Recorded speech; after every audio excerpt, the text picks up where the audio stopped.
Miarabantsika rehetra amin'ny anaran'ny Tompo. Tandremo ny hafanamponao ry vonan'olo tena. Izy indray ravina ny lohatenin'ity video manaraka ity. Tena tsara ilay mafana fo. Ilay mafana fo dia tsy inona fa ilay mangetaheta te hivavaka, te hamaky baiboly, te ho any am-piangonana, te hitory filazantsara, te hihaino fampianarana sy hihaino toriteny foana zany tsy mijanona mihitsy misy izay hitaita zay ao anatin'ilay olona. Ny tenin'Andriamanitra raha teo dia mampirisika antsika ny amin'ny hoe mazotoa fahazamalaina ary eo ka fanafo amin'ny fanompoana ny Tompo. Kanefa tena ilaina fahendrena sy fitandremana be io hafanampo io indrindra ho an'ny olona vonan'olo tena. Izany hoe ilay olona voaingana vao tena hoe niaina ilay fiainana ao amin'ny Kristy, ilay fandraisana an'i Jesosy ho Tompo sy mpamonjy eo amin'ny fiainana, voaingana izy vao tena niaina an'izay. Asa mety hoe eritaona io eny fa na roa taona aza dia mbola azo lazaina hoe vonan'olo tena foana ihany zany ka tena mila fitandremana fa efa maro izay olona hitako izay amin'ny hoe ilay hafanampony indray no nanimba azy. Reto zavatra vitsivitsy reto no tiako ampitandremana antsika. Voalohany dia izao aza tonga dia maimay handray andraikitra goavana amin'ny asa fanompoana.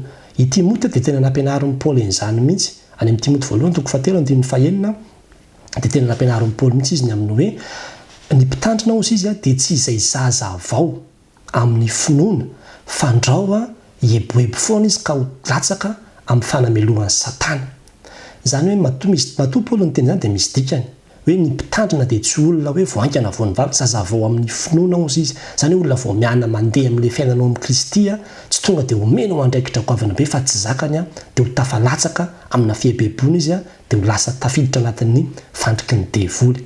Indraindray manko misy olona mafana fo be dia eritaona izy vao nivavaka dia vao eritaona mivavahana dia fa andeha hanangana fiangonana, andeha hanao amin'ny pastera, andeha hanao amin'ny teritra rehetrarehetra ity. Tena hoeto aloha sedrao tsara mihitsy aloha ilay finoanao, hiaino aloha, azonao atao tsara mihitsy ny manomboka ilay fitoriana amina olona vitsivitsy, asa ao anatin'ny fianakaviana aloha, amin'ny namanao aloha, anatina fikambanana kristianina tsotsotra sotrany aloha, fa za tonga dia manao hoe fitoriana filazantsara goavana be nefa ianao mbola vao olona voaingana nan'olo tena fa tena fandrika ary matoa Paoly ny tenany io misy dikany ka tena mampitandrina antsika ravana mitandrema hoety mora fa aza tonga dia miazakazaka be. Ny zavatra faharoa dia izao ilay manambany ny fahalalana. Izay koa tena zavatra mila tandremana. Misy olona mieritreritra hoe ny efa fanahy masina mampiteny fanahy masina mpampianatra, fanahy masina dia ampy, ny mpianatra dia tsy nila an'izany fa fanahy masina no nitarika azy. Tena diso zany 3 taona ny formation an'ny mpianatra. Zay izy vao navelan'i Jesosy, zay izy vao nameny Jesosy ilay mission hoe mandehana ianareo. Nisy ihany ny stage pratika ny amin'ny hoe makary, makatsisy ohatr'izany fa tena rehefa vita ny 3 taona vao nalefa andreo. Ka ianao tsy tonga dia hoe tapa-bolana, 2 volana, 5 volana dia fa lasa ianao hanao an'izao fa tena mila fahalalana ary ny tenin'Andriamanitra mihitsy dia ny teny manao hoe tsy tsara raha tsy manam-pahalalana ny fanahy ary izay miezaka mosalahy dia ho diso lalana. Izany hoe tena tsy tsara mihitsy zany raha hoe ara-panahy be fotsiny fa tsisy fahalalana. Misy manko ny olona mieritreritra manao hoe reny olona nisy aingana zao vao nisy tovovavy dia nafana fo be mihitsy izy miresaka amiko ny amin'ilay batisa dia reny olona manana doctorat sy andreny ozy izy reny ny fariseo ny mpanorandalàna amin'izao fotoana izao fa tsy ilaina mihitsy n'izany. Toy izany moramora ihany fa raha tsisy io teolojiana na ndika na resaka hoe grika sy hebreo tsy nisy akory baiboly eo ampelantanantsika io amin'ny teny gasy io satria tamin'ny teny grika sy tamin'ny teny hebreo no nandikanana io raha tsy nisy teolojiana fa za tonga dia manamaivana ny hoe ny fianarana teolojia mianara ry havana. Za tena miteny ho antsika izay mafana fo tena mety hanetry tena mianara fa za tonga dia miazakazaka hoe za efa manana ny fanan'Andriamanitra dia mety nahavita fankakana kely sotrany dia fa hoe zazany dia fa ampy. Dia avy eo ianao diso lalana, manao fampianaran-diso zay ndikany hoe ho diso lalana. Ny zavatra fahatelo dia ny resaka ilay mihevitena ho ara-panahy mihoatra noho ny hafa. Tena tonga dia satria ianao zany amin'ny fotoana io tena miaina ilay hoe fahamasinana sotra io vao manomboka ianao dia tena ilay mbola ilay hoe vao manomboka ilay aina vao mihitsy dia lasa tonga dia manamavo ny olona sy mitsikeran'ny olona na manaratsy na tsaratsara hoe nareo tena tsy ao ara-panahy, mbola tsy ao amin'ny Tompo, tsy nandray an'i Jesosy, tsy manana ny fanahin'Andriamanitra, tsy mbola nateraka indray dia lasa manenjika ny olona sy ohatran'izany fotsiny satria mieritreritra izy hoe izy ny tena ara-panahy. Dia ny sasany aza tonga dia miala amin'ny fiangonana misy azy mihitsy dia lasa hoe makary makatsy dia ny sasany tsy miditra am-piangonana intsony fa nijanona ny tranony fa hoe tena zao kay hay tena fiangonana io kay ohatran'izao sana dia tsy makany am-piangonana intsony. Ny sasany dia izy ihany manao batisany zanany sy ny ohatran'izany. Misy olona ny aravana tena lasa tafiditra tena extrémiste, lasa extrémiste be indray satria tsy voafehany ilay hafanam-pony ary tsy netiny tampahendrena ilay izy. Ary izay mahatonga ny tenin'Andriamanitra tena hoe aza manao ny tenanao endry. Aza manao ny tenanao endry ozy ny tenin'Andriamanitra ny Romana 4:20 aka tsy aza mihevitra izay avinavina ozy izy ary aoka mba ho zatra amin'ny fietrena ianareo, zany aoka hizatra hanetry tena foana. Eo anatria andreny mpanompon'Andriamanitra lehibe sy ohatr'izany reny aleo manetry tena foana ianao satria ianao vao aingana vao niditra tanatin'ny tontolo io fa reny olona reny efa ela no tao anatin'io tontolo io dia mila manaiky foana ny hoe manetry tena ao amin'ireny olona reny fa tsy hoe tonga dia hoe mieritreritra mihitsy hoe masina noho ny pastera ho masina lavitra noho ny zao na ho masina lavitra noho ny tsaiko intsony dia lasa tafiditra anatina fiebebona foana ihany dia fa fandrika koa zay amin'izay fotoan'izay.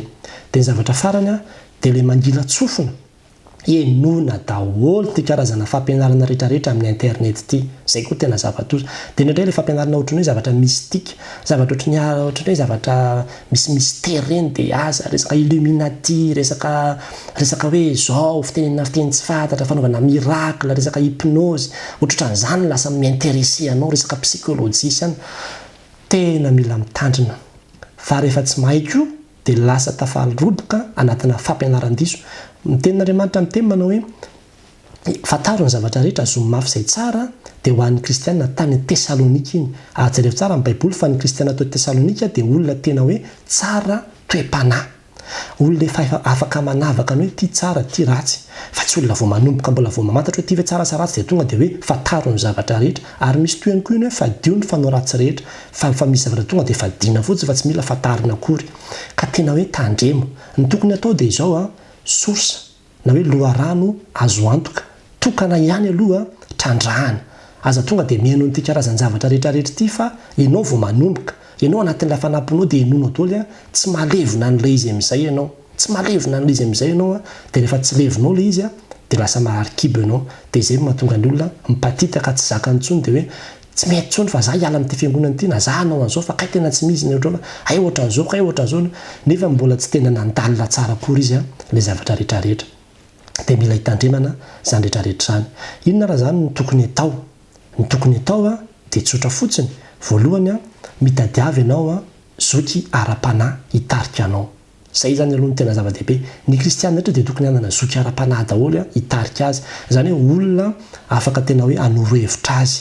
Raha ohatra ka misy zavatra tiany atao na dingana tiany tanterahana ao anatin'ny hafanam-pony indrindra ilay vao manomboka io dia tokony hisy zoky ara-panahy zany mba hanoro lalana azy na hoe hijarana an'ilay izy. Olona izay mba azonao antoka ny fitiavany an'i Jesosy Kristy dia reny olona reny hatonina hoe ianao hoe afaka mba mitarika mba rehefa misy zavatra mba tiako hohanina dia mba zaraiko aminao dia mba fanankalozana hevitra dia mba manolok-hevitra anao izy. Fanetretena zany zava-dehibe zany.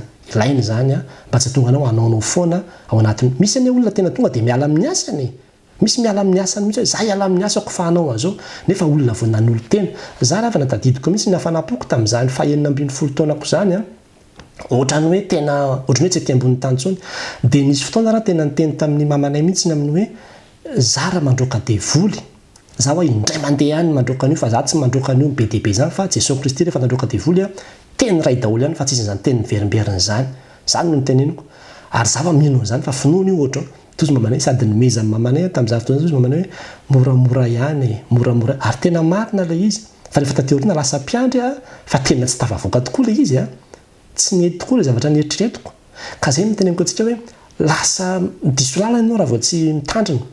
Ny zavatra faharoa dia izao fampianarana amin'ny olona fantatrao tsara sorsa azo antoka ihany zay ihany ianona aloha ao anatin'ny hafanam-ponao io. Ohatra zany zao raha hoe hiaino toriteny ianao io zao sidiny manisan'andro tena azonao ianona toriteny mihitsy. Tena misy toriteny. Ny amo zao averiko foana ny amo toriteny mba tena fiainiko isan'andro dia ny toritenin'ny pasteur Emilien Zaviarson. Tena hoe isan'andro miaino ilay izy foana zany ary eo amin'ny sitiny zareo io dia mifahao daholo ny toriteniny hatramin'izay. Dia ohatran'izay koa raha ohatra ka misy zavatra tianao ho fantatra hoe misy zavatra tsy azonao zany amin'ny site amin'le baiboly dia misy io koa misy bibliquest misy an'io site io koa zao meko antsika io dia azontsika jerevana koa ao amin'io reo zany aloha zao hitako hoe azo antoka fa za tsy hoe andeha eno n'ity karazana toriteny rehetrarehetrarehetra ity afaka miainana fa amin'izay fotoana izay mety hoe mampitovy na manao fikarohana amin'izay fotoana izay fa raha tena hoe hitombo ara-panahy dia zavatra tokana no enoko zay aloha zany tena zavatra ngeza be zay fa tsy hoe enona daholo ty rehetrarehetra ity dia tsy hainao ntsony hoe batisa ve le izy batisa mbola kely sa batisa nonon-dehibe batisa amin'ny andro sabotsy sa batisa amin'ny andro alahady amin'ny anaran'i jesosy amin'ny anaran'ny ray sy ny zanaka sy ny fanahy masina tsy takatro ntsony zany rehetrarehetra zany tsy hainao hatramin'ny hoe batisa ny fanahy masina sa batisa ny fibebahana sa batisa ny inona dia mitsorotana ny lohanao fa alefazo tsikelikely fa aza miazakazaka be amin'ilay izy dia ny farany dia zao rehefa misy tsy azo ny soratra masina zay vakianao dia aza misalasala mihitsy manantona mpanompon'Andriamanitra mianatra na manontany na le nyteneniko teo hoe mikaroka any amin'ireny le loharano azo antoka reny fa aza tonga dia mandray atendrony be fa tena mila fitandremana ny fandraisana ny tenin'Andriamanitra ilaina fitandremana ny hafanampo zay no ambara amintsika androany ka dia mitandrema tsara ny mahafanafo toizo ny hafanampo fa hafanampo tsy mitarika anao hanamavo ny hafa na hanaonao foana na hiazakazaka amin'ny zavatra zay mbola tsy atonona anao fa hafanampo entina amin'ny fahendrena zay ny tena tsara ary tena zay olona manana an'izay fahendrena zay no tafavoaka ary tena havita zavatra any aoriana any ho voninahitr'Andriamanitra rery any ho an'Andriamanitra ny voninahitra amen